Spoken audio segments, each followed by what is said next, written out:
اللہ تعالیٰ فی الکلام المجید بسم اللہ الرحمن الرحیم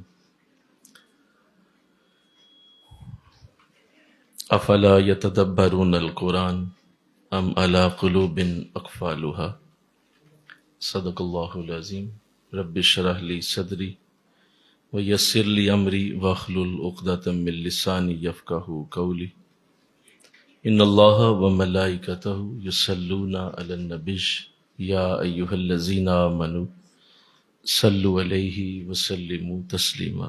مل کے پڑھیے الصلاۃ والسلام علیک یا رسول اللہ وعلی آلک واصحابک یا سیدی یا حبیب اللہ، الصلاۃ والسلام علیک یا رحمۃ للعالمین وعلی آلک واصحابک یا سیدی یا خاتم النبیین۔ نہایت ہی معزز و محترم حاضرین و سامعین، الحمدللہ قرآن آسان کورس کی آج تیسری نشست میں آپ سب تشریف لائے ہیں، اور اللہ کے کلام کو ترجمے کے ساتھ اور تفسیر کے ساتھ سمجھ کے پڑھنا اس کورس کی خاصیت ہے، اور امید ہے کہ جب یہ کورس ختم ہوگا تو آپ میں تفسیر قرآن کو پڑھنے کا جذبہ بہت زیادہ پیدا ہو چکا ہوگا، اور یہی اس کورس کا مقصد ہے کہ جب ہم اس سے فارغ ہوں تو ہمارے ذہنوں میں، ہماری سوچ میں یہ چیز راسخ ہو جائے کہ مرنے سے پہلے پہلے قرآن کو سمجھ کے جانا ہے، اس لیے کہ اللہ نے اس کلام کو جو عزتیں دی ہیں وہ صرف ان لوگوں کے لیے ہیں جو اس کلام کا حق ادا کرتے ہیں، اور اللہ نے کلام مقدس میں اس کا واضح اظہار بھی فرمایا کہ اللہ فرماتا ہے کہ ہم نے جنہیں یہ کتاب دی ہے، الذی آتیناہم الکتاب، ہم نے جنہیں یہ کتاب عطا کی ہے وہ اس کی تلاوت کا حق ادا کرتے ہیں۔ تو حق ادا کیسے ہو سکتا ہے جب تک آپ اس کو سمجھ کے نہیں پڑھتے، اور اگر سمجھے بغیر پڑھتے جاتے ہیں تو پھر اس کی آیات کا معاملہ اتنا سخت ہے کہ بعض ایسی آیتیں ہیں قرآن میں کہ آپ جب انہیں پڑھتے ہیں تو اس پہ توبہ کرنی چاہیے، استغفار کہنا چاہیے، لیکن چونکہ علم ہی نہیں ہوتا کہ میں نے کیا پڑھا ہے، یا کوئی سنا رہا ہے اگر قرآن تلاوت کر رہا ہے تو اس نے ایسی آیتیں پڑھی ہیں جو توبہ والی آیتیں ہیں، اور اس پہ غمگین ہونا چاہیے تھا، دل میں دکھ ہونا چاہیے تھا، لیکن سننے والا اس پہ سبحان اللہ کہتا ہے، جو کہ اس قدر سخت ظلم ہے، اتنی بڑی زیادتی ہے کہ، اور اللہ نے اسی لیے اس کلام کو اتنا عزیز کیا، اتنی بلندی عطا کر دی کہ لوگ جب بھی اس کو پڑھیں، اس کو تلاوت کریں تو اس کا حق ادا کریں۔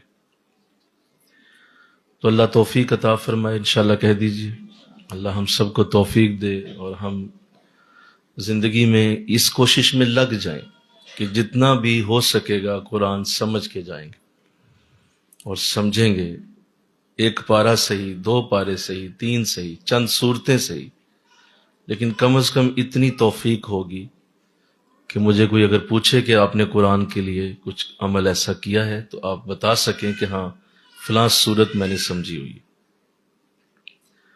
تو چونکہ یہ آج وہ ماحول ہی نہ رہا جس ماحول میں میں یہ بات آپ سے کر رہا ہوں، کئی عرصے سے ہماری نسلوں میں یہ مرض جا چکا ہے، اور اس کا سب سے بڑا ثبوت وہ قرآن ہے جو ہمارے گھروں میں بغیر ترجمے کے نظر آتے ہیں، اور آپ جب بھی ایسے قرآن کو دیکھیں جس کے نیچے ترجمہ نہیں ہے تو کم از کم خود سے سوال کریں کہ کیا میں اس قرآن کو پڑھنے لائق ہوں؟ میں عرب ہوں؟ کیا میری ماں عرب ہے؟ کیا میرا باپ عرب ہے؟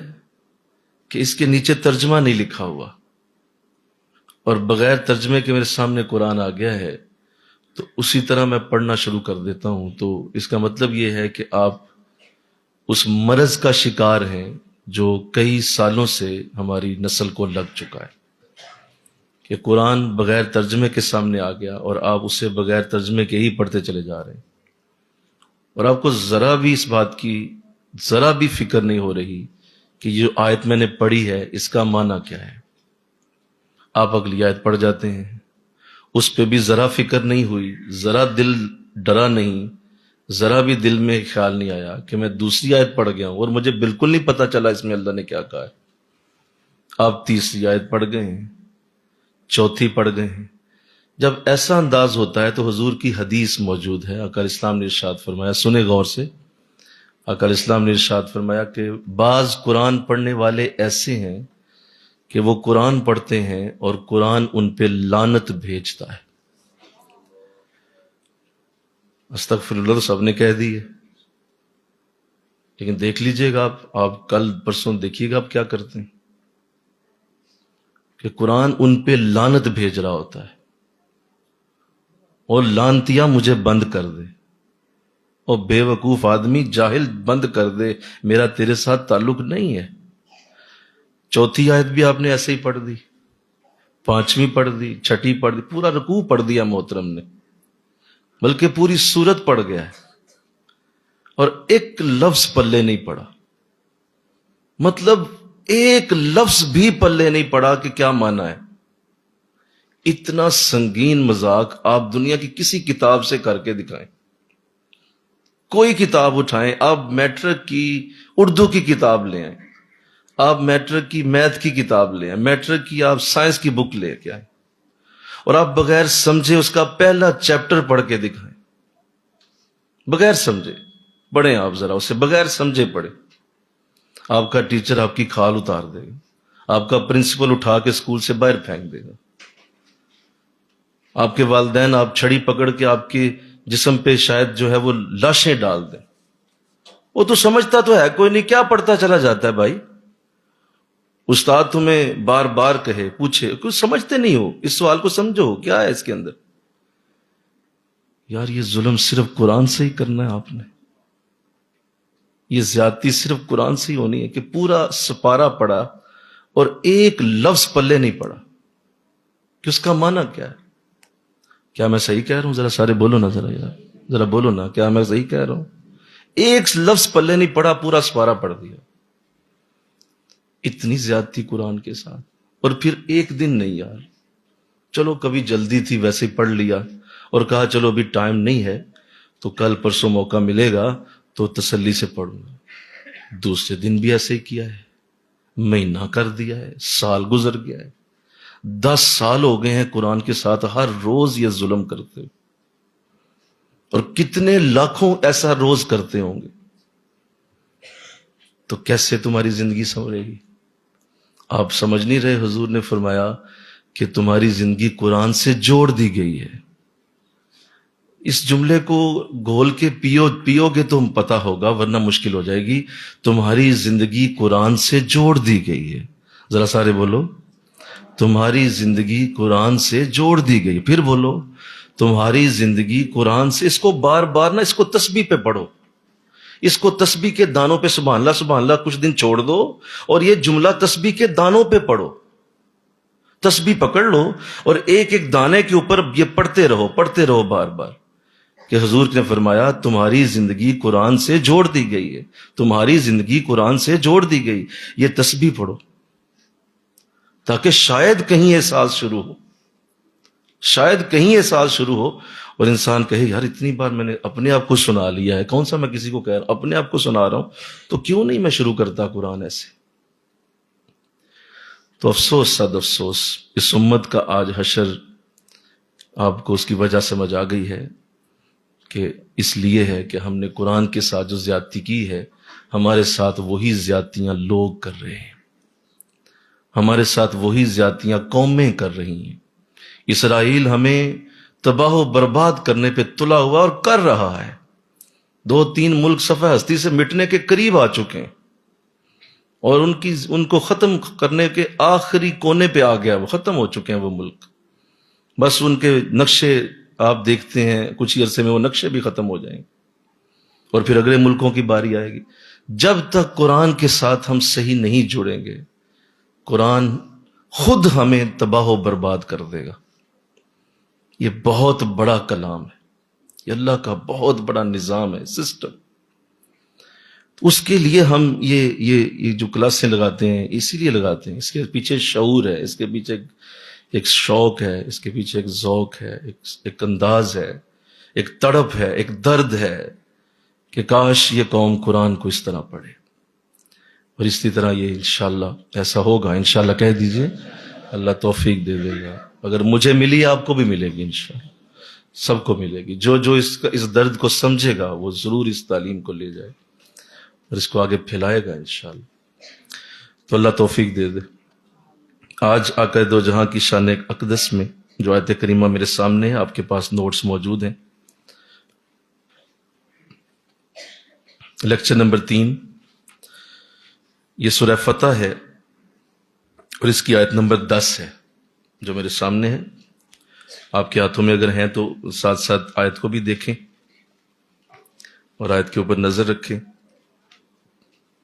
سورہ فتح میں اللہ نے اپنے محبوب کی شان میں ایک بہت بڑی آیت اتاری، اور اس آیت کا ذکر آج ہم کرنے والے ہیں. یہ بڑی مشہور آیت ہے، اور ہم چونکہ سلسلہ نقش بند میں ہیں، ہمارے لیے اس آیت کی ایک الگ سے خوبی بھی ہے. میں اسے بھی کوشش کروں گا کہ عرض کروں. بسم اللہ الرحمن الرحیم. ان الذین، بے شک وہ لوگ، یبایعونک، جنہوں نے آپ کی بیعت کی ہے.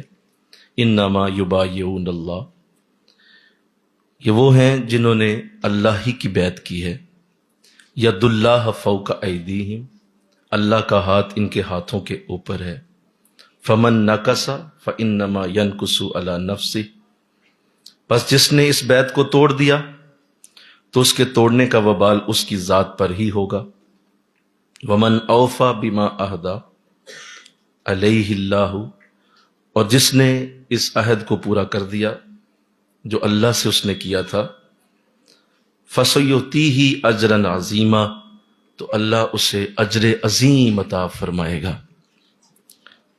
پھر سنیے، اے جان عالم، بے شک جو لوگ آپ کی بیعت کرتے ہیں در حقیقت وہ اللہ تعالیٰ سے بیعت کرتے ہیں. اللہ کا ہاتھ ان کے ہاتھوں پہ ہے، بس جس نے اس بیعت کو توڑ دیا تو اس کے توڑنے کا وبال اس کی ذات پر ہوگا، اور جس نے ایفا کیا اس عہد کو جو اس نے اللہ سے کیا تو اللہ اسے اجر عظیم عطا فرمائے گا. تو یہ خوبصورت آیت، اس کا پس منظر کیا ہے، کیوں نازل ہوئی؟ آقا دو جہاں صلی اللہ علیہ وسلم آپ مدینہ سے تقریباً 1400 کے قریب صحابہ کرام کو لے کے آپ مکہ شریف کی طرف عمرہ کی نیت سے تشریف لے گئے. آپ نے صحابہ سے فرمایا مدینہ میں کہ میں نے خواب میں دیکھا ہے کہ ہم عمرہ کر رہے ہیں. تو صحابہ خوش ہو گئے. فرمایا حضور اس کی تعبیر کیا ہے؟ فرمایا تعبیر یہی ہے کہ جلد انشاءاللہ اللہ کے حرم میں ہم پہنچیں گے. تو کچھ ہی دن بعد آپ نے صحابہ کو تیاری کا حکم دیا، اور آپ باقاعدہ احرام باندھ کر آپ نے مدینہ سے مکہ کی طرف قصد فرمایا. ادھر بھی اطلاع ہو گئی کہ مسلمان آ رہے ہیں اور 1400 کی تعداد ہے. تو چونکہ یہ ابھی کشیدگی کا دور تھا اور مکے والے پہلے بڑے خوف زدہ تھے، تو انہوں نے اپنے کچھ جاسوسوں کو بھیجا کہ جا کے پتہ کر کے آؤ کہ کتنا سامان جنگ ہے اور یہ کیا نیت ہے ان کی. تو انہوں نے آ کے بتایا کہ نہیں، ایسا کچھ بھی نہیں ہے. ہم نے دیکھا ہے کہ ان کے پاس نہ کوئی جنگی سامان ہے اور نہ ہی وہ جنگ کے ارادے سے ایسا لگ رہا ہے کہ وہ آ رہے ہیں. انہوں نے تو احرام باندھے ہوئے ہیں اور سب احرام میں ہیں، اور ایک ایک تلوار ہے اور وہ بھی نیام میں ہے، اور کچھ بھی نہیں ہے. اور جانور ہیں قربانی کے لیے کچھ ساتھ رکھے ہوئے ہیں. اس کے علاوہ کوئی ایسی چیز نظر نہیں آئی، لہذا کوئی جنگ کا ارادہ لگتا نہیں.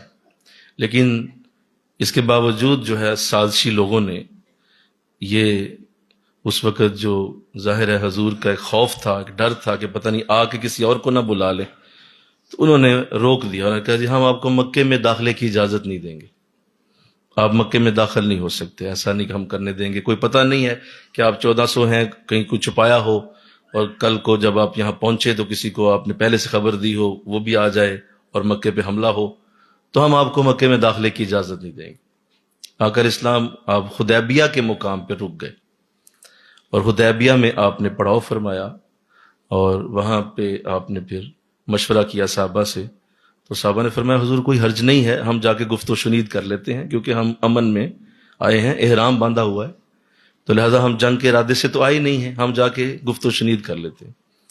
تو سب کا جو متفقہ فیصلہ ہوا وہ حضرت عثمان غنی رضی اللہ تعالیٰ عنہ کے اوپر ہوا کہ آپ جائیں گے اور جا کے گفت و شنید کریں گے اور انہیں آمادہ کریں گے کہ ہم عمرہ کی نیت سے آئے ہیں اور عمرہ کر کے واپس چلے جائیں گے۔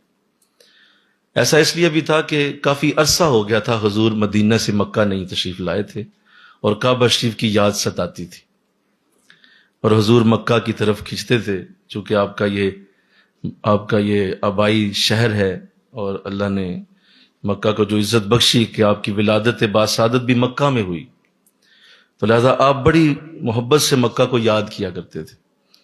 تو چونکہ اس ارادے سے آپ آئے تھے تو آپ نے بھی فرمایا کوئی حرج نہیں، میرا بھی ارادہ واپسی کا نہیں ہے، تو جاؤ جا کے گفت و شنید کیجئے اور جا کے ان سے کہیے کہ ہم امن سے آئے ہیں اور امن سے ہی واپس چلے جائیں گے، کوئی ارادہ ایسا نہیں ہے۔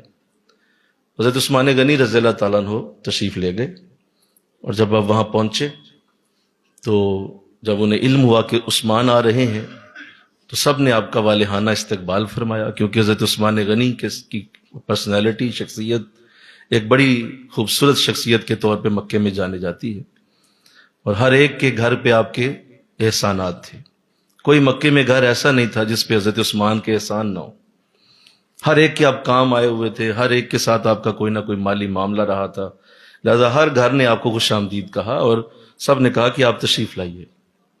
اور عثمان غنی جب پہنچے تو آپ نے فرمایا کہ میں جس کام کے لیے آیا ہوں وہ کیا جائے، کہا جی ضرور کریں گے، آپ کے ساتھ معاملات طے ہو جائیں گے، لیکن چونکہ آپ مکہ میں آ گئے ہیں تو ہم مہمان نواز لوگ ہیں، آپ ہمارے مہمان ہیں، اٹھیے آپ پہلے آب زمزم استعمال کیجئے، آپ طواف کعبہ کریں، عمرہ کر لیں اور اس کے بعد صفا مروہ کی سعادت عمرہ کرنے کے بعد آپ آئیں بیٹھیں، پھر بات کریں گے، کھانا چانا کھائیں، آپ ہمارے مہمان ہیں۔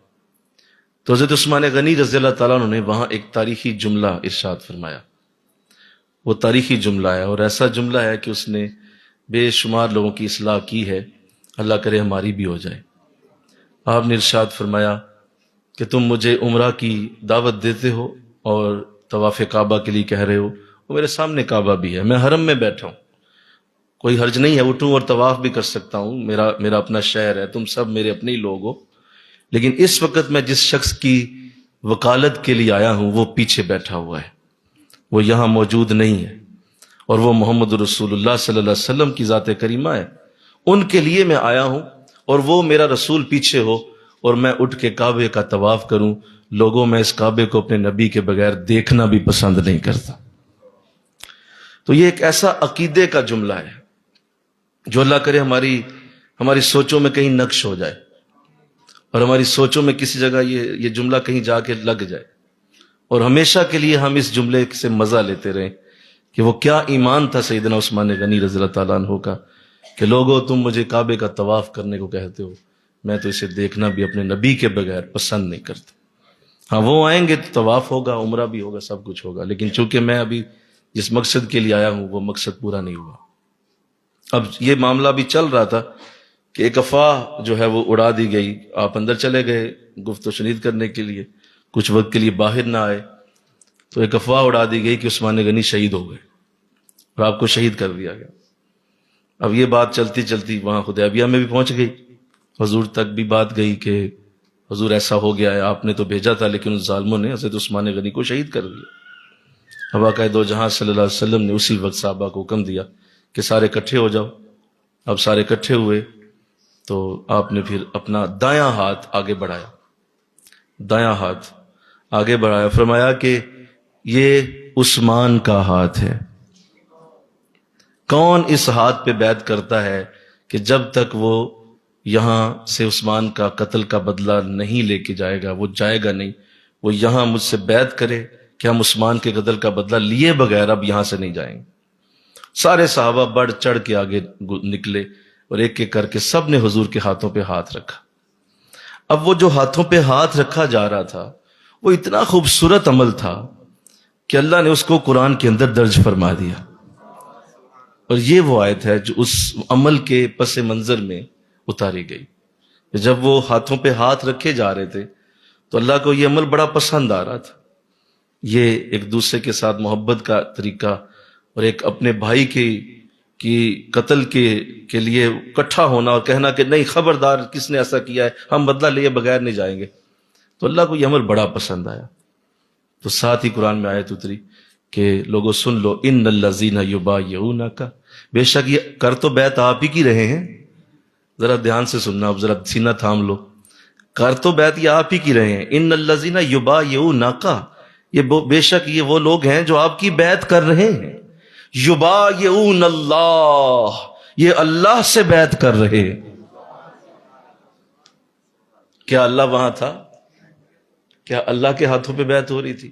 وہ دایاں ہاتھ کس کا تھا؟ وہ تو حضور کا تھا، اور آپ نے فرمایا کہ عثمان کا ہاتھ ہے، تو اس پہ اب بیعت سب نے کی ہے، تو اللہ نے کمال کر دیا، فرمایا کہ یہ جو تم بیعت کر رہے ہو یہ عمل اتنا پسند آیا ہے، یہ اتنا اچھا لگا ہے کہ خود خدا بھی اس میں شامل ہو گیا، ہم بھی شامل ہو گئے ہیں اس کے اندر، یہ ہمارے ساتھ بیعت ہو رہی ہے۔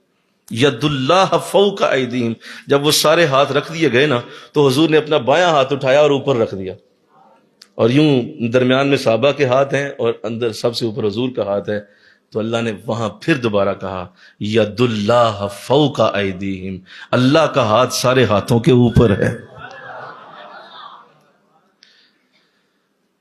تم کہتے ہو دیوار کے پیچھے کا پتہ نہیں، تم کہتے ہو کہ فوت ہو چکے ہیں، یہاں تو حضور کی ذات کریمہ کو اللہ نے اپنی ذات کے ساتھ جوڑ دیا، ان کے ہاتھوں کو اپنا ہاتھ کہا، فرمایا یہ میرا ہی ہاتھ ہے، ید اللہ فوق ایدیہم، یہ ہاتھ جو تم اوپر دیکھ رہے ہو یہ میرا ہاتھ۔ اب حضور نے بھی بیعت لے لی، اور اب جب یہ عمل ہوا تو حضرت عثمان غنی رضی اللہ تعالیٰ عنہ، چونکہ یہ بات غلط تھی، یہ صحیح تھی نہیں، تو بعد میں خیر خبر بھی ہو گئی کہ نہیں یہ بات غلط تھی، درست نہیں تھی، تو اب بعض منافقین نے یہ بات اڑائی، آج بھی ہیں ایسے منافق بہت زیادہ ہیں، منافقین نے یہ بات، دیکھیں جی کیسا نبی ہے، کیا اسے پتہ نہیں تھا کہ عثمان زندہ ہے؟ مطلب زندہ ہے تو اس کے قتل کے لیے بیعت کروا لی، اور دیکھیں جی پتہ ہوتا تو بیعت کیوں کرواتے؟ استغفار تو بولو نا یار، پتہ ہوتا تو بیعت کیوں کرتے؟ تو ایسے منافقین نے یہ جملے بولے، اور حضور کے لیے ایسا کہا گیا کہ اگر علم ہوتا تو کہہ دیتے جی چونکہ میں نبی ہوں مجھے پتہ ہے کہ وہ موجود ہیں، تسلی رکھو ابھی کچھ ہی دیر میں اطلاع آ جائے گی، جا آرام سے بیٹھ جاؤ۔ ایسا نہیں کیا، اٹھے اور بیعت کر دی سب کی، اور کہا کہ اٹھیں اور میرے ساتھ بیعت کریں، سب نے کی۔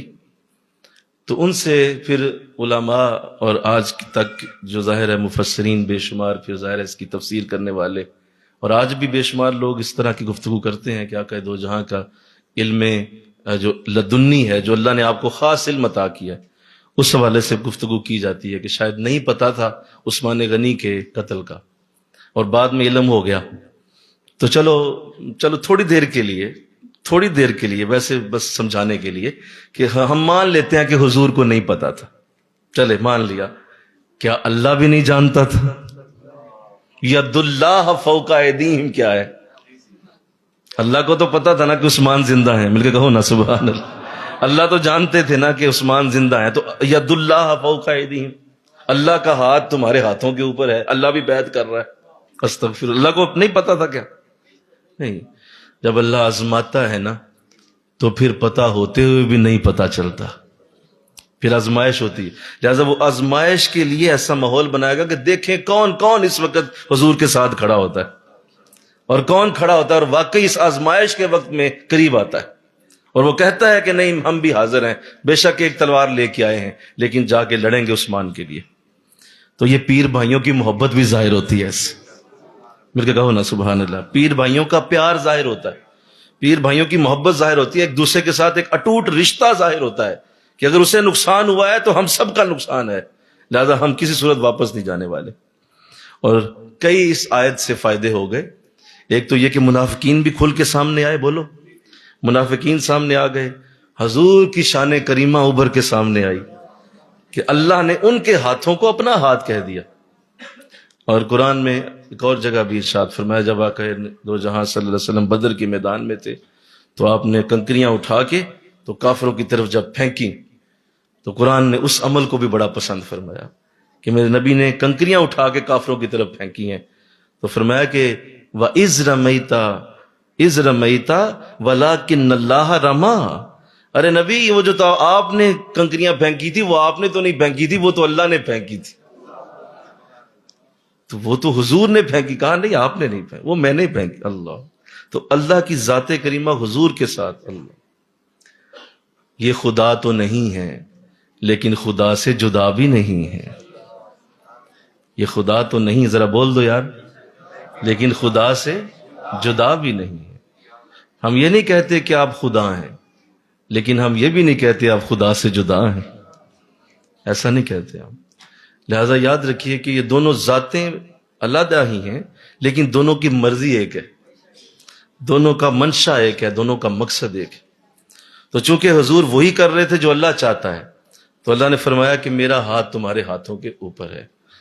لہذا یہ بیعت کا خوبصورت عمل جو حضور نے فرمایا، اس عظیم عمل کو قرآن نے سورہ فتح میں لکھا، اور حضور علیہ السلام کا یہ عظیم طریقہ نہ صرف آپ کی شان کی وجہ بنا، آپ کی عزت کا ایک معیار بنا، اور آپ کی عزت و برکت کو دنیا کے سامنے رکھ دیا گیا اتنے بڑے واقعے کے ساتھ، اس کے ساتھ ہی قیامت تک کے لیے بیعت کو بھی حضور کی سنت بنا دیا گیا۔ اور آقا کا طریقہ اس کائنات میں ہمیشہ جاری رکھنے کے لیے قرآن کی آیت اس پہ گواہ ہو گئی، قرآن کی آیت اس کے اوپر سند ہو گئی، قرآن کی آیت اس کے اوپر اپنا پورا ایک اتھینٹیکیٹ کر گئی کہ یہ عمل حضور نے کیا تھا، صحابہ کے ساتھ ہاتھوں میں ہاتھ دیا گیا تھا، ایسا ہوا تھا۔ اللہ تو اللہ توفیق عطا فرمائے جو آپ کی اس عظیم شان کو اللہ نے قرآن میں لکھا۔ لہذا بیعت ایک پراپر عمل ہے، ایک پراپر عمل ہے۔ میں چاہتا ہوں کہ میں آج کچھ سیر حاصل گفتگو کروں، بڑے عرصے سے اس موضوع پہ ہماری گفتگو نہیں ہوئی تھی، تو ہم چاہ رہے تھے کہ ساتھ شان کریمہ بھی بیان ہو اور ساتھ اس عظیم عمل کی فضیلت اور برکت بھی سامنے لائی جائے۔ اصل میں بیعت کیوں کی جاتی ہے اور اس کے پیچھے وجہ کیا تھی؟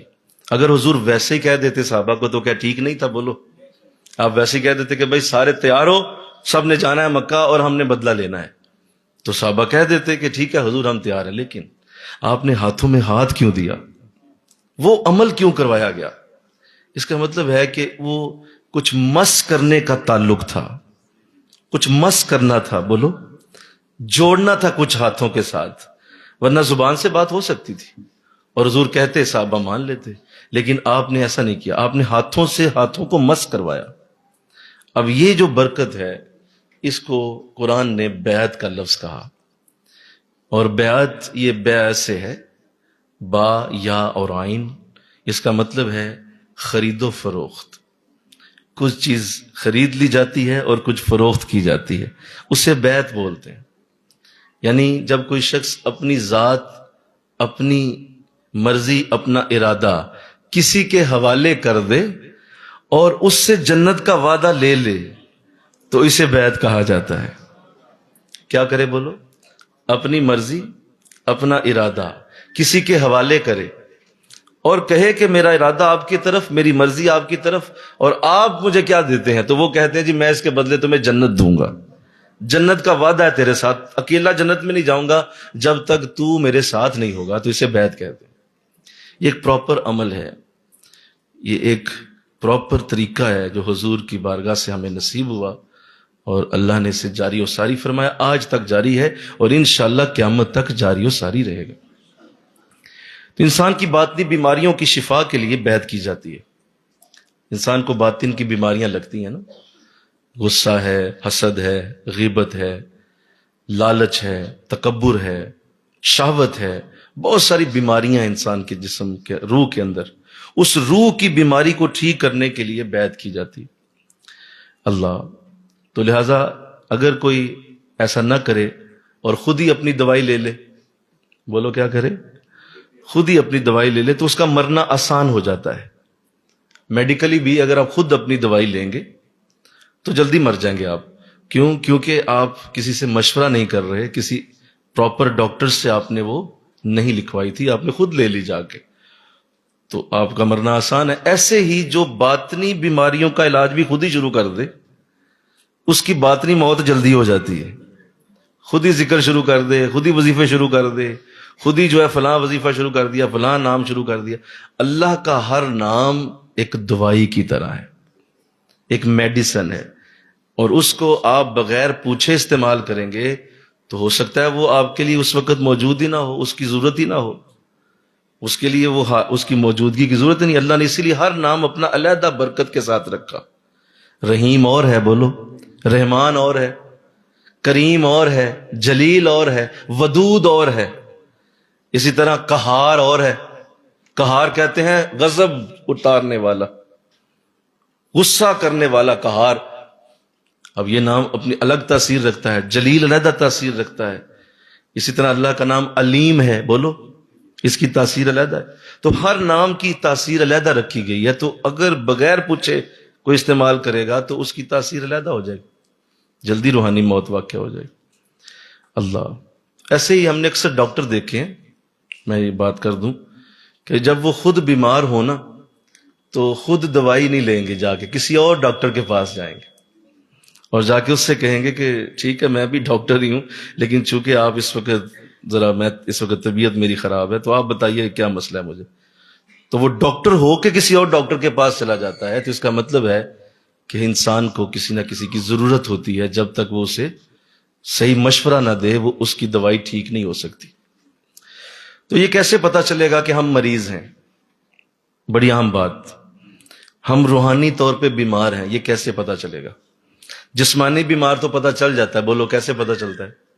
جسم درد ہوتا ہے، بولیے اس عضو میں درد ہوتی ہے، وہاں پین ہوگی، آپ پریشان ہو جائیں گے یا تھکاوٹ ہو جائے گی، لیٹ جائیں گے اور بے ہوشی ہو جائے گی، تو یہ جسم کے امراض کی علامت ہے، ایسے ہی ہے بولو۔ باطنی امراض کی علامت یہ ہے، سنو، اگر تمہاری تنہائی اور تمہارا لوگوں کے سامنے آنا اور ہے، تنہائی میں تم اور ہو، تو یہ تمہارے باطنی مریض ہونے کی علامت ہے۔ یہ دونوں ایک ہونے چاہیے تھے، تنہائی میں اور ہیں بولیے، اور لوگوں کے سامنے اور ہیں، تو یہ ہے ایک باطنی مرض۔ یا ایسے چلو ایک اور آسان کر دوں، کسی غیر محرم کو دیکھ کر اگر آپ میں کنٹرول نہیں ہے تو یہ بھی بیماری باطن کی علامت ہوتی ہے کہ یہ باطن میں ٹھیک نہیں ہے انسان۔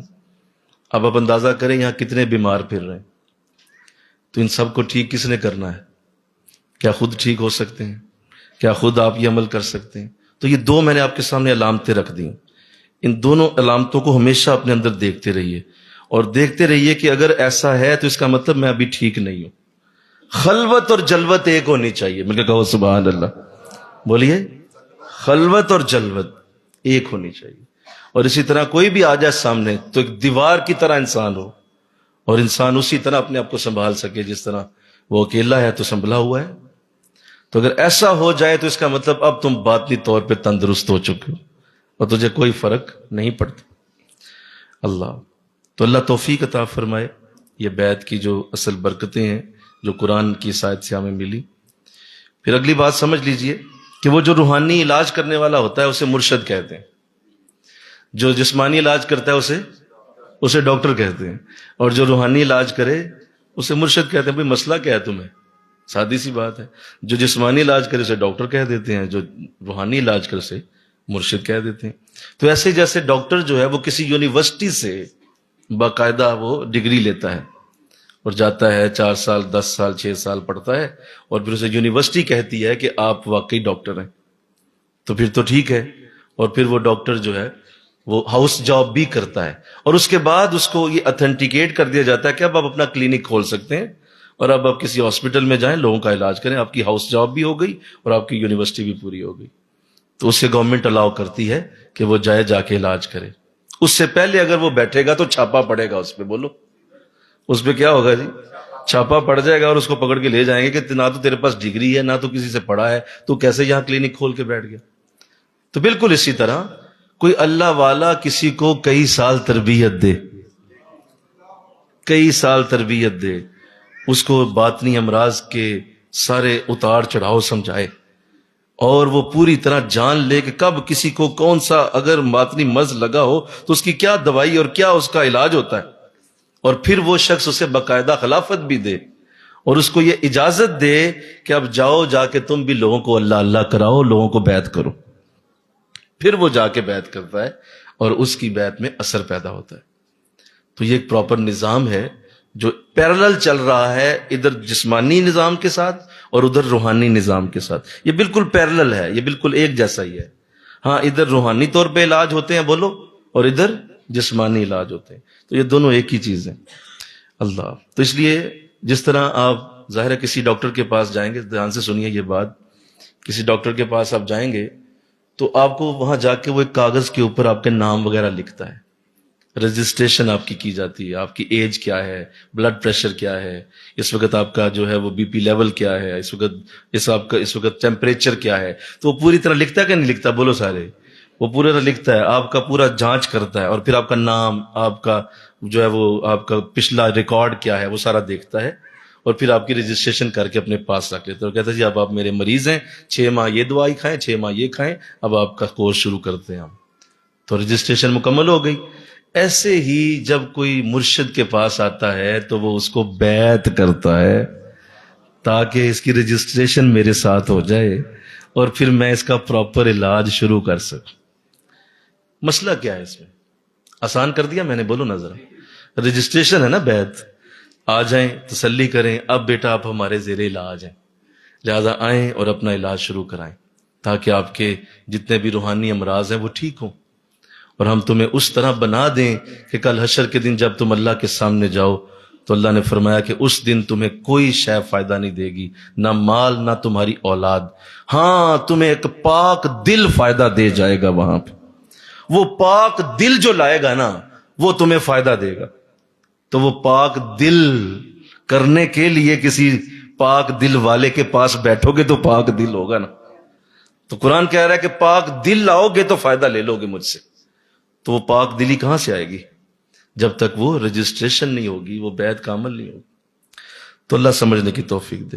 اصل میں بیعت جو ہے یہ اصل میں توبہ ہے. کیا ہے بولیے؟ یہ توبہ ہے. اصل میں لفظ بیعت ہی ہے لیکن اس کو آپ توبہ کہہ سکتے ہیں. یہ ایک توبہ ہے, اور توبہ کے کلمات ہیں, اور شیطان اور نفس پھر بڑا اس میں گمراہ کرتا ہے. شیطان اور نفس کہتا ہے کہ توبہ ہی کرنی ہے نا تو اپنے گھر بیٹھ کے کر لو, اپنے گھر بیٹھو, مصلی بچھاؤ, اللہ سننے والا ہے, وہ توبہ قبول کرتا ہے بندوں کی, لہذا تم بھی توبہ گھر میں بیٹھ کے کر لو. جی بالکل کر رہے ہیں آپ توبہ گھر بیٹھ کے, آپ کریں توبہ, لیکن یہ یاد رکھیں کہ اس توبہ پہ کوئی سند نہیں ہے کہ وہ قبول ہو گئی ہے. ہاں وہ اس توبہ کو پسند ضرور کرتا ہے کہ میرے بندے نے توبہ کی ہے, لیکن وہ قبول ہو گئی ہے یہ سند نہیں ہے. تو اللہ والوں کے پاس جا کے توبہ کرنا اور ان کے ہاتھوں پہ ہاتھ رکھ کے توبہ کرنا, اس پہ دلیل قرآن کی موجود ہے کہ توبہ قبول اس وقت ہو جاتی ہے جب اللہ والے کے ہاتھ پہ کی جاتی ہے. تو یہ توبہ قبول کرنے کا سند کا انداز یہ صرف بیعت کے اندر ہے کہ اسی وقت توبہ قبول ہو. اللہ. تو یہ مرد بھی کرتے ہیں, عورتیں بھی کرتی ہیں, یہ دونوں کرتے ہیں. مردوں کے لیے بھی سورہ صحیح بخاری کے اندر, بلکہ یہ آیت ابھی تو میں نے پڑھی ہے, سورہ فتح کی آیت مردوں کی آیت ہے, اور صحیح بخاری میں پوری حدیث موجود ہے. حضرت عبادہ بن صامت رضی اللہ تعالی عنہ سے روایت, اور انہوں نے ارشاد فرمایا کہ ہم مسجد نبوی میں ہی بیٹھے تھے کہ حضور تشریف لائے, اور آپ نے فرمایا صحابہ تم مجھ سے بیعت کیوں نہیں کرتے؟ فرمایا حضور کس بات پہ بیعت کریں؟ فرمایا لاؤ ہاتھوں کو لاؤ. ہاتھ آگے کیے, سب نے ہاتھوں پہ ہاتھ رکھے, اور فرمایا مجھ سے بیعت کرو, تم جو ہے وہ قتل نہیں کرو گے, شراب نہیں پیو گے, بیٹیوں کو زندہ دفن نہیں کرو گے, کوئی تم جو ہے وہ آج کے بعد ماں باپ کی نافرمانی نہیں کرو گے. یہ سارا کچھ آپ نے ہم سے وعدے لیے, اور پھر فرمایا جو جو اس پہ عمل کرے گا اس کا جنت کا اعلان میں خود کروں گا حشر کے دن. لہذا حضور نے وعدہ بھی دے دیا اور آپ نے وہ بیعت کا عمل کروایا. اب مجھے بتائیے کیا صحابہ پہلے ہی یہ سب کچھ چھوڑ نہیں چکے تھے؟ بولو. چھوڑ چکے تھے، شراب پہلے ہی چھوڑ چکے تھے. بولو نا یار، ماں باپ کے کون نافرمان بیٹھا ہوا تھا؟ سارے مومن تھے. اور کون ان میں بے نماز تھا، کون ان میں شراب نوش تھا؟ سب چھوڑ چکے تھے ہر چیز. اس کے باوجود یہ الفاظ بخاری شریف میں کیوں آئے؟ یہ اس لیے آئے کہ قیامت تک کے لیے حضور نے اسے اپنی سنت بنانا تھا، اور اس سنت کو جاری کرنے کے لیے یہ الفاظ بنا دیے گئے. اور آج تک لوگ جو بھی بیعت ہوتے ہیں وہ انہی الفاظ کے ساتھ بیعت کیے جاتے ہیں. عورتوں کی آیت سورہ ممتحنہ کی آیت نمبر 12 ہے. کون سی ہے جی؟ آیت نمبر 12 سورہ ممتحنہ کے اندر واضح ارشاد ہے کہ نبی جب تمہارے پاس مومن عورتیں بیعت کرنے آئیں تو انہیں ان الفاظ کے ساتھ بیعت کیا کرو. الفاظ بھی بتا دیے. میں کبھی کبھی جب سوچتا ہوں تو ہم جو ہے وہ مردوں کے لیے آیت بیعت تو ابھی میں نے پڑھی ہے سورہ فتح میں، لیکن اس میں الفاظ کا ذکر نہیں ہے. اس میں صرف اتنا ہے جس نے بیعت کی ہے وہ اللہ سے بیعت ہو گئی ہے اس کی. اس میں یہ ضرور ذکر ہے لیکن الفاظ نہیں ہیں. لیکن عورتیں اس حوالے سے بڑی خوش نصیب ہیں کہ جب ان کی آیت پڑھی جاتی ہے تو اس میں باقاعدہ لفظوں کے ساتھ آیت بیعت موجود. میرے کہو نا سبحان اللہ، کہ اس میں بیعت کے الفاظ اتار دیے گئے کہ یہ الفاظ آپ نے نبی بولنے ہیں جب مومن عورتیں تمہارے پاس آئیں. کون آئیں؟ کافرہ نہیں. یہ کافروں کو بیعت نہیں کی جا رہی، مومن عورتوں کو کہا جا رہا ہے کہ جب حضور کے پاس بیعت کرنے آئیں تو ان الفاظ کے ساتھ بیعت کی. تو عورتیں بھی کرتی ہیں، مرد بھی کرتے ہیں. ہاں یہ ہے کہ ان کے سیکھنے کا انداز ذرا اور ہوتا ہے، مردوں کا سیکھنے کا انداز ذرا اور ہوتا ہے، لیکن بہرحال دونوں کے لیے یہ میدان کھلا ہے. یہ میدان دونوں کے لیے کھول دیا گیا ہے. اللہ کا ولی بننے کا حق جتنا مرد کو ہے اتنا ہی اللہ کا ولیہ بننے کا حق ایک عورت کو بھی ہے. حضرت رابعہ بصریہ رحمت اللہ علیہ کتنی بڑی ولیہ تھیں کہ حضرت حسن بصری رحمت اللہ علیہ جب درس قرآن شروع کرتے تو اس وقت تک شروع نہ کرتے جب تک رابعہ آ کے بیٹھ نہ جاتی. لوگ کہتے حضرت لیٹ ہو گیا، ٹائم بڑا ہو گیا، شروع کر دیں. تو فرماتے نہیں، جس کو سنانا ہے وہ تو ابھی آئی نہیں، وہ آئے گی تو میں شروع کروں. اس قدر نیک خاتون ولیہ. تو لہذا عورتوں کے لیے بھی میدان اسی طرح کھلا ہے جس طرح مردوں کے لیے. تو اللہ نے اس عظیم عمل کا جو عظیم رتبہ اور عظیم برکت بنائی وہ آیت بیعت سورہ فتح کے اندر، سورہ ممتحنہ کی آیت نمبر 12 کے اندر اور صحیح بخاری کی حدیث کے اندر اس کا باقاعدہ ذکر کیا گیا. اچھا، میں نے ابھی عرض کر رہا تھا کہ بیعت وہ جو لوگ کہتے ہیں کہ گھر میں ہی توبہ کر لیں، چلیں ٹھیک ہے، تو اس کی ایک مثال ہے کہ اگر تو آپ نے گھر میں توبہ کی ہے، اچھی بات ہے، ضرور کریں، کرنی چاہیے. لیکن جیسے میں نے کہا کہ وہ قبول ہونے کی سند نہیں. ایسے ہی جیسے عدالت میں جب آپ پیش ہوتے ہیں تو عدالت میں آپ سادہ کاغذ پہ کچھ لائیں گے نا لکھ کے، تو عدالت کہے گی کہ یہ ہم قبول نہیں کر سکتے. آپ نے سادہ کاغذ پہ لکھا ہے، نیچے سائن بھی ہیں، سب کچھ ہے، لیکن یہ سادہ کاغذ ہے. عدالت کہتی ہے کوئی سٹیمپ پیپر لے کے آئیں. نہیں سمجھے بات؟ وہ سٹیمپ پیپر لے کے آئیں جو گورنمنٹ کا سٹیمپ پیپر ہے، اس کے اوپر جو مرضی لکھ دیں ہم قبول کرنے پہ تیار ہیں. کیوں؟ اس کے پیچھے سٹیمپ پیپر ہے. وہ چاہے 50 روپے والا ہے، چاہے 100 روپے والا ہے، چاہے 1000 لاکھ والا ہے، سٹیمپ پیپر کے اوپر کچھ لکھو گے تو گورنمنٹ مان جائے گی. ایسے ہی جب اللہ والے کے ہاتھ پہ توبہ کرو گے تو اللہ بھی مان جائے گا اسی وقت. اللہ بھی اسی وقت مان جائے گا میرے بندے نے پراپر طریقہ اختیار کیا. تو اس سے بیعت کہتے ہیں. بیعت جو ہے وہ 3 قسم کی ہے. کتنے قسم کی ہے جی؟ پہلا قسم بیعت کی ہے بیعت اسلام. بیعت اسلام یہ ہے کہ جب کوئی کافر ہوتا ہے اور کفر سے وہ اسلام میں آنا چاہتا ہے، اللہ والے یا جو بھی اسے کلمہ پڑھا رہا ہے اس کے ہاتھوں پہ ہاتھ رکھ کے کہے کہ میں اسلام کہتے ہیں، جو حضور کیا کرتے تھے بیعت اسلام. کبھی ایسا بھی ہوتا کہ آپ اپنے صحابہ کو جہاد کی طرف بلانے کے لیے بھی بیعت کرتے اور فرماتے مجھ سے بیعت کرو، جس طرح ابھی یہ ذکر ہے جس کا، یہ بیعت جہاد ہے کہ جہاد کے لیے کہا گیا کہ سب حضرت عثمان کا بدلہ لیے بغیر نہیں جائیں گے. تو یہ بیعت جہاد ہے. بولو کیا ہے؟ یہ بیعت جہاد ہے کہ آپ سب نے مل کر اس پہ ہاتھ رکھا اور کہا کہ ہم نہیں جائیں گے. تیسری قسم جو ہے وہ بیعت توبہ ہے. اپنے گناہوں سے، اپنی زندگی کے ان ایسے معاملات سے جو آپ سے ہو چکے ہیں، اب اس سے بچنے اور اس سے نکلنے کے طریقے کو بیعت توبہ کہا جاتا ہے. کیا آپ توبہ کرتے ہیں باقاعدہ اور کہتے ہیں کہ میں اپنے پچھلے سارے گناہوں سے معافی چاہتا ہوں، آپ گواہ ہو جائیں میں نے آپ کے سامنے توبہ کر لی ہے. تو اسے بیعت توبہ کہا جاتا ہے. جو میں نے ابھی عرض کیا کہ اللہ نے اپنے نبی کے ذریعے یہ تینوں بیعتیں ہمیں عطا فرمائی ہیں. تو لہٰذا اس لیے یہ ذہن نشین رہنا چاہیے کہ بیعت بڑا خوبصورت عمل ہے. جیسے دیکھیے کہ اگر ایک شخص خوشبو لگانا چاہے لیکن خوشبو لگانے سے پہلے اس کے جسم پہ پسینہ ہے تو وہ پسینہ اسی طرح ہے اور آپ اسی کے اوپر دوبارہ پرفیوم لگا لیں یا خوشبو لگا لیں تو ایسا مناسب نہیں ہے. وہ خوشبو لگائی بھی نہ لگائی ایک جیسی ہو جائے گی کیونکہ آپ نے پسینہ صاف نہیں کیا. تو ایسے ہی وہ توبہ کرنا اصل میں پچھلے گناہوں کو صاف کرنے کے برابر ہوتا ہے. آپ توبہ کر لیتے ہیں، اب پچھلے گناہ ختم، اب دوبارہ سے ایک نئی زندگی شروع ہوتی. تو اس لیے بیعت کی جو ترتیب ہے وہ ضروری ہے. قرآن میں اللہ نے بہت سارے مقامات پہ اس کی طرف توجہ دلائی ہے. میں اب قرآن کی کچھ آیات آپ کے سامنے رکھتا ہوں. امید ہے اس سے بھی اس موضوع کو ہم بہت اچھے انداز سے آگے لے جائیں گے. قرآن میں سورہ فاتحہ میں ہی بیعت کا ذکر ہے. مل کے کہو سبحان اللہ. کہاں بولو؟ کمال ہو گئی. اہدنا الصراط المستقیم، مولا مجھے سیدھا راستہ دکھا دے. صراط الذین انعمت علیہم، ان لوگوں کا راستہ دکھا جن پہ تیرا انعام ہوا. تو اللہ سورہ فاتحہ میں ہی بیعت کا ذکر کر رہا ہے اور تم سے ہی کہلوا رہا ہے مانگو مجھ سے کہ سیدھا راستہ دے دے اور ان لوگوں کا راستہ دے دے جن پہ تیرا انعام ہوا. اچھا عجیب بات ہے کہ نماز میں مانتا ہے اور مانگتا بھی ہے. نماز سے باہر نکلتا ہے تو کہتا نہیں میں کل ہی ٹھیک ہوں، مجھے ضرورت ہی کوئی نہیں کسی، میں خود ہی کا سب کچھ ہوں، خود ہی ٹھیک ہوں، مجھے کیا ضرورت ہے کسی. اور بھائی نماز میں آپ کیا کہہ رہے تھے؟ وہ تو فاتحہ پڑھ رہا تھا میں. تو فاتحہ کیا کہہ رہی ہے؟ فاتحہ کہہ رہی ہے مجھے ان لوگوں کا راستہ دے دے جن پہ تیرا انعام ہوا. ان لوگوں کا راستہ دے، میں ان لوگوں کے راستے پہ چلوں جن پہ تیرا انعام ہوا. اچھا باہر نکلتا ہے پھر کہتا ہے نہیں میں تو نہیں مانتا. بھئی آپ فاتحہ پڑھ رہے تھے. اوہو وہ تو میں ویسے نماز میں پڑھ رہا تھا. او بھئی آپ سمجھ نہیں رہے آپ نماز میں کیا پڑھ رہے ہیں. اللہ ہر فاتحہ میں تمہیں کسی اللہ والے کی طرف بھیج رہا ہوتا ہے. مجھے کہو نا سبحان اللہ.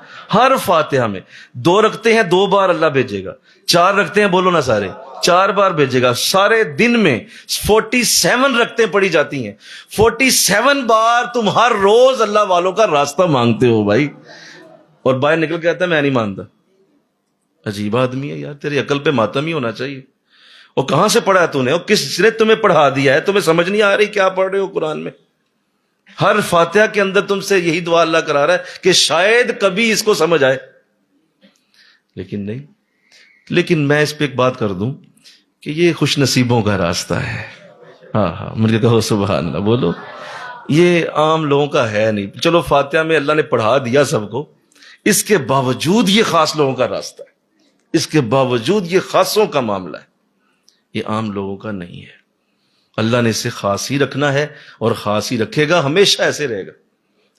اس کے بعد اگلی آیت قرآن میں ارشاد فرمایا اللہ نے یا ایھا الذین آمنوا اتقوا اللہ، اے ایمان والو اللہ سے ڈرو. وکونوا مع الصادقین، اور سچوں کے ساتھ رہا کرو. قرآن میں پڑھا آپ نے وکونوا مع الصادقین، سچوں کے ساتھ رہو. اب قرآن کہہ رہا ہے سچوں کے ساتھ رہو، تو سچوں کے ساتھ کیسے رہو؟ میں نہیں مانتا کہہ کے بولو، میں نہیں مانتا اور سچوں کے ساتھ رہنا ہے. کیسے رہو گے بھائی؟ آپ مانتے ہی نہیں ہیں، سچوں کے ساتھ کیسے رہیں گے؟ پہلے ماننا ہوتا ہے، پھر جھکنا ہوتا ہے، پھر اپنے گھٹنے جھکانے ہوتے ہیں، پھر سر نظریں نیچے کرنی ہوتی ہیں، اور پھر ہاتھوں پہ ہاتھ رکھنے ہوتے ہیں. اب مزہ آیا ساتھ رہنے کا. اب ساتھ ہو نا تم، اسے ساتھ رہنے کہتے ہیں. ابو جہل سے کسی بچے نے سوال کیا، اور یہ بڑی خوبصورت بات ہے. گو بہت بڑا بدبخت آدمی تھا لیکن سمجھدار بڑا تھا، ذہین بڑا تھا، اور اس کی فطانت اور ذہانت بے شمار تھی. آپ اس کی ذہانت اور فطانت کا اس بات سے اندازہ لگائیں کہ حضور نے اس کے لیے بھی دعا مانگی تھی کہ اللہ اس کو ایمان کی دولت دے دے. یہ اتنا بڑا ذہین آدمی تھا. ایک بچے نے کہہ دیا، اس نے کہا کہ ابو جہل عمر بن ہشام، کیا تجھے یہ واقعی نہیں لگتا کہ محمد اللہ کے رسول ہے؟ کیا واقعی تمہیں نہیں لگتا؟ چھوٹا سا معصوم بچہ، 5-7 سال عمر ہوگی. عربوں کے بچے بڑے تیز ہوتے ہیں. تو اس نے یہ بات کر دی، اس نے کہا تجھے واقعی نہیں لگتا کہ محمد اللہ کے رسول صلی اللہ علیہ وسلم؟ تو اس نے بڑے مسکرا کے اسے دیکھا، اس نے کہا بچے بڑا اچھا سوال کیا، اور دیکھو ہم سردار لوگ ہیں، ہم جھوٹ نہیں بولتے، ہم ایسا نہیں کرتے، یہ ہماری شان کے خلاف ہے کہ ہم جھوٹ نہیں بولتے، اور میں جھوٹا نہیں ہوں، مجھے اس کی عادت بھی نہیں۔ محمد واقعی اللہ کے رسول ہیں۔ تو اس نے جب یہ سنا نا تو بچے نے کہا کہ اچھا تم مان بھی گئے ہو تو پھر کلمہ کیوں نہیں پڑھتے، مسلمان کیوں نہیں ہو جاتے؟ تو اس نے یہ جملہ بولا جو آج لوگ بولتے ہیں اس حوالے سے۔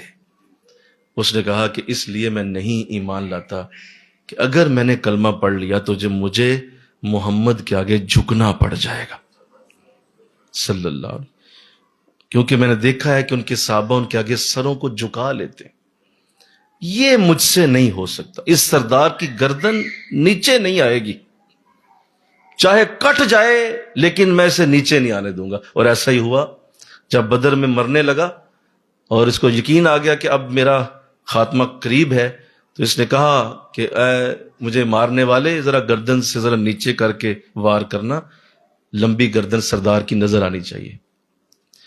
تو آج بھی یہی مسئلہ ہے، پتہ ہے یہ صحیح راستہ ہے، یہ درست راستہ ہے، داتا صاحب بھی اسی پہ تھے، مل کے کہو سبحان اللہ، غوث اعظم بھی اسی پہ تھے، حضرت پیر مہر علی اسی پہ تھے، حضور سیدنا مجدد الفسانی اسی پہ تھے، حضرت شیخ بہاؤالدین شاہ نقشبند اسی پہ تھے، بڑے بڑے اللہ والوں کے نام کون نہیں جانتا، جو تھوڑا سا پڑھا لکھا انہیں سب ناموں، سلطان باہو اسی پہ تھے، بابا فرید گنج شکر اسی پہ تھے، حضرت بہاؤالدین ذکریہ ملتانی اسی پہ تھے، بس سارے بزرگوں کے نام لیں آپ، وہ سارے کسی نہ کسی پیر کے مرید تھے، پتہ سب کو، لیکن جائے کون، بیٹھے کون، صفوں پہ بٹھا دیں گے، نیچے بٹھا دیں گے، میری گاڑی باہر کھڑی ہوگی، میں یوں بیٹھوں گا، میں یوں کروں گا، وہ یہی چیزیں سوچ سوچ کے اس عظیم برکت سے محروم ہو جاتے اور ضائع کر بیٹھتے ہیں اپنی ساری زندگی۔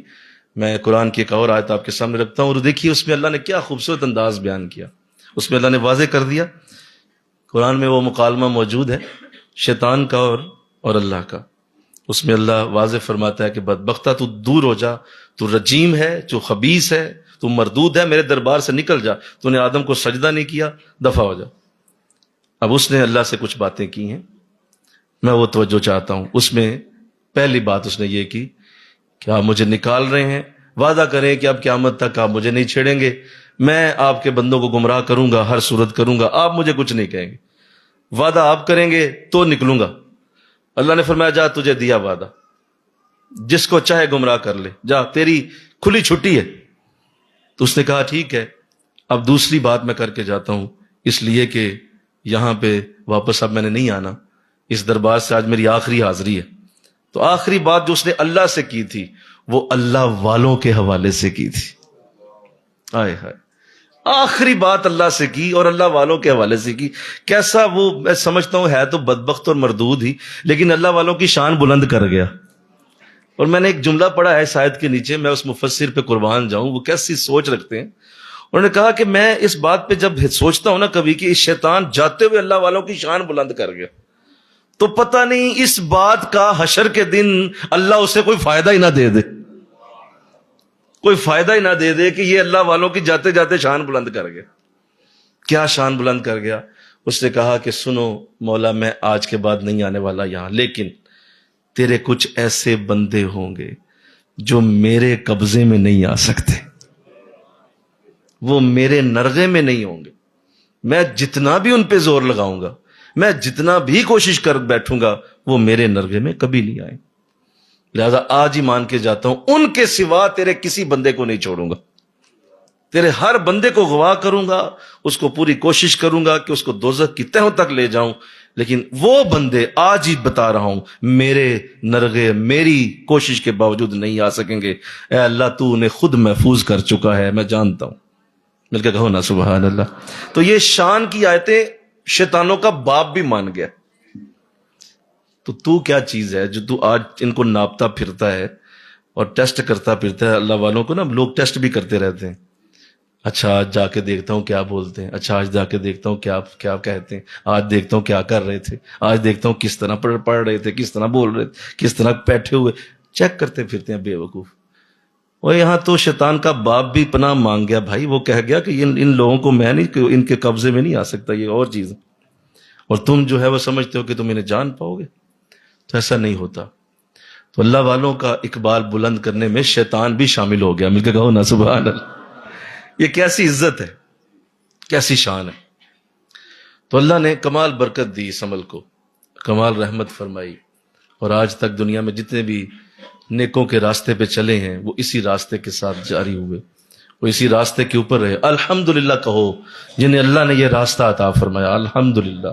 ذرا بولو نا یار، ذرا کھل کے بولو نا، کبھی اپنے اس راستے پہ شکر ادا کیا کرو، اور اس کا شکر ادا کرو جس نے تمہیں یہ راستہ دیا ہے، اس کو ضرور یہ کہو کہ آپ کا شکریہ، آپ نے ہمیں اس راستے پہ ڈال دیا، ورنہ اس کی اوقات ہی کیا تھی۔ خس خس جنہ قدر نہ میرا، میرے صاحب نو وڈے آئیاں۔ یہ مان لو، یہ سچ ہے، یہی درست ہے۔ اللہ یہی چاہتا ہے کہ میرا بندہ بس کسی کے لیے تعریف کرتا رہے، کسی کو کہتا رہے، اور ہم سب کے ہادی و مرشد حضرت محمد رسول اللہ صلی اللہ علیہ وسلم کی ذات، ہم سب کے مرشد اصل میں وہی ہیں، اور ہم سب مل کر انہی کا شکریہ ادا کرتے ہیں کہ انہوں نے ہمیں اللہ تک پہنچایا۔ اللہ، اور ان کے ہاتھ کو اللہ نے بیعت کے عمل کے دوران اللہ کا ہاتھ کہا۔ میں یہاں توجہ چاہوں گا، ایسے ہی جب کوئی بیعت ہو رہا ہوتا ہے، جب کوئی بیعت ہو رہا ہوتا ہے تو اس عمل کے دوران جب شیخ اس کے ہاتھوں میں ہاتھ رکھتا ہے تو سنیں ذرا، اللہ کرے یہ بات سمجھ آئے، وہ جو تمہارا ہاتھ ہے وہ صحابہ کے ہاتھ کی مانند ہے، اور جو مرشد کا ہاتھ ہے وہ حضور کے ہاتھوں کی مانند ہے، اور اس کے اوپر وعدہ ہے کہ اللہ کا ہاتھ ہوگا۔ ہائے ہائے، وہ ترتیب تو وہی ہے نا، بولو نا، تمہارا ہاتھ صحابہ کے ہاتھ جیسا، اور مرشد کا ہاتھ اللہ کا، حضور کے ہاتھ جیسا، اور حضور کے ہاتھوں کے اوپر اللہ کا ہاتھ۔ لہذا اس لیے بیعت کے اندر یہ برکت آتی، اس لیے بیعت کے اندر یہ رحمت آتی، اس لیے فضل آتا ہے کہ یہ ڈائریکٹ اللہ کی بارگاہ تک برکت پہنچانے والی ایک خوبصورت ترتیب ہے جو اس کے بغیر ممکن نہیں۔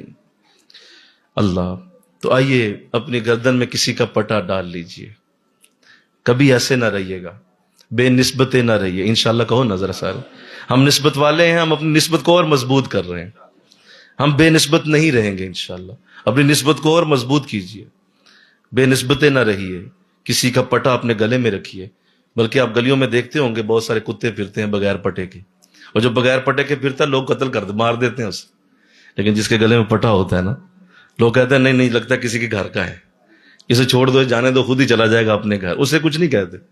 ارے کتا بچ جاتا ہے، ہم انسان کیوں نہیں بچیں گے؟ جس کے گلے میں کسی کا پٹا ہو ہم کیوں نہیں بچیں گے؟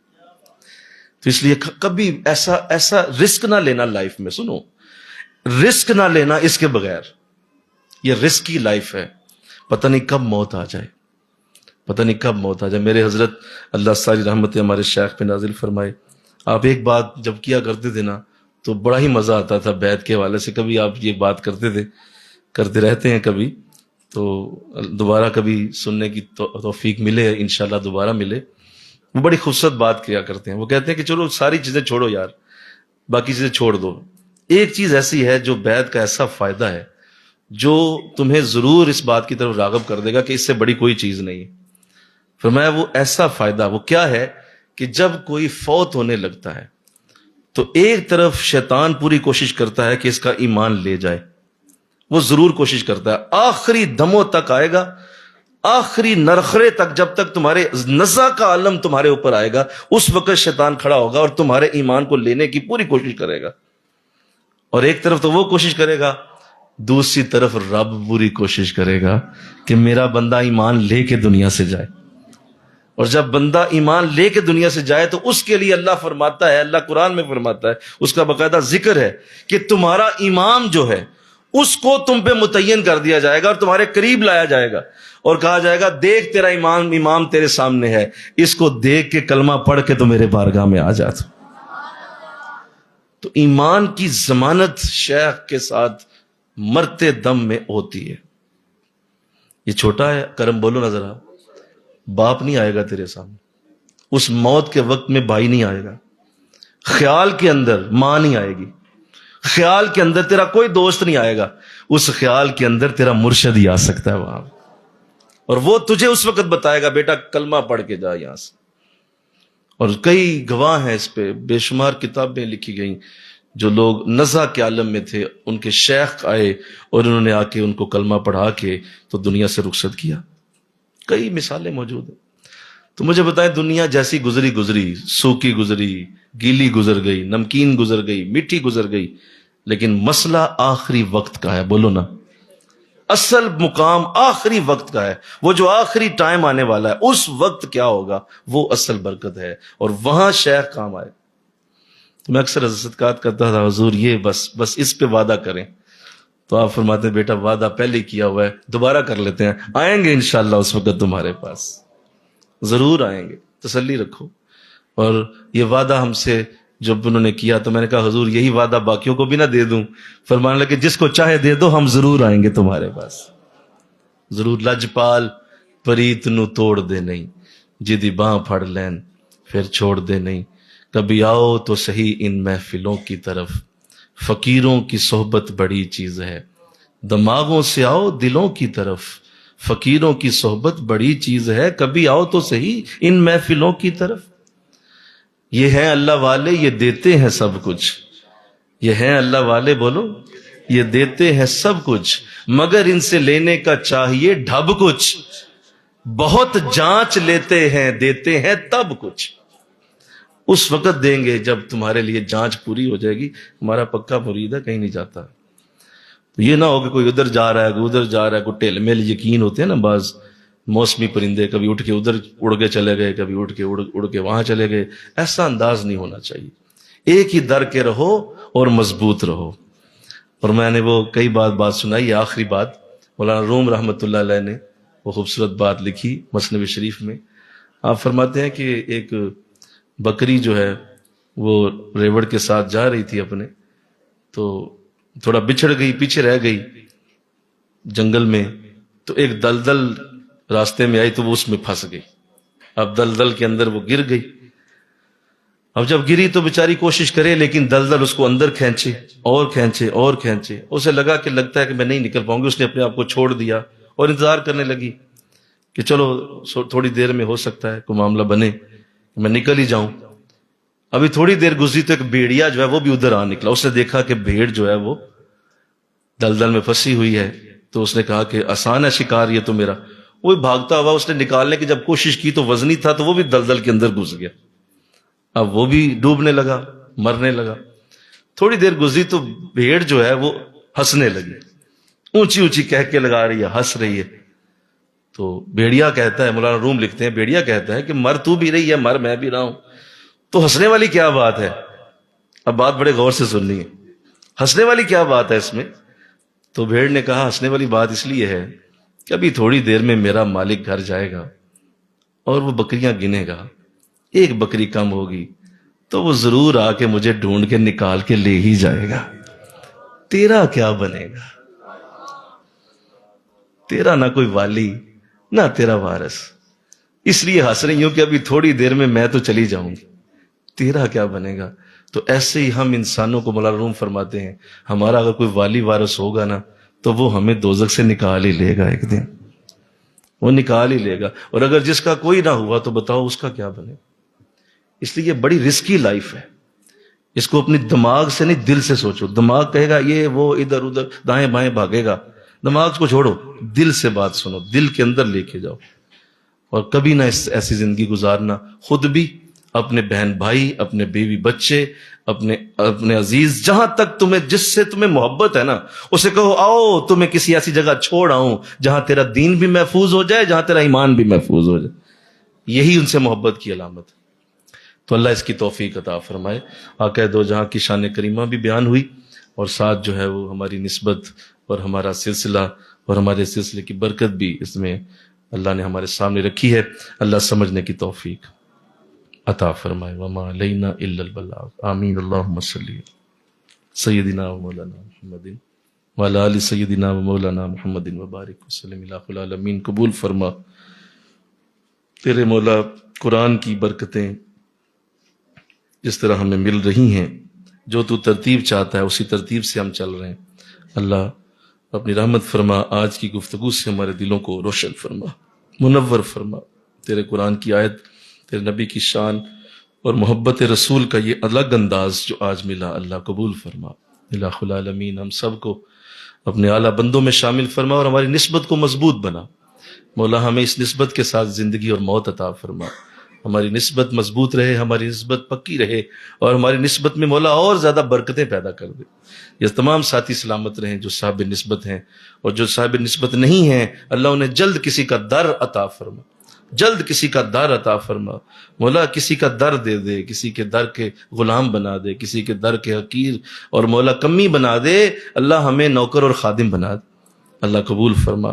میرے حضرت سلامت رہیں جنہوں نے ہمیں یہ نسبت کے رنگ عطا کیے، تمام برکتیں اور رحمتیں انہی کے نام ہیں، اللہ قبول فرما۔